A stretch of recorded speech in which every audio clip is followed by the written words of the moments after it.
Challenger Learning Centers exist in this country and around the world. There's about 40 centers. Every center gets to specialize based on their community.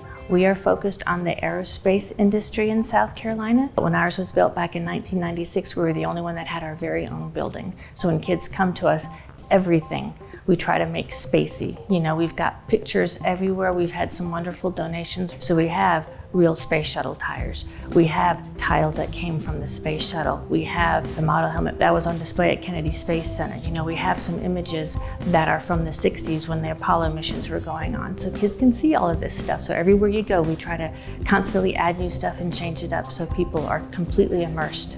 All Richland One schools can come to us during the school year for free. And we have activities that we can take out to the schools as well.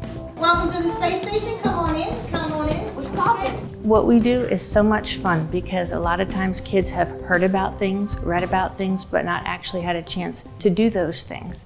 And so when they come here, they get to be in space station. They get to role play being an astronaut. They get to do hands-on experiments. They get to get readings. They get to communicate with their friends over in mission control. And the kids get so excited when they get to do these things.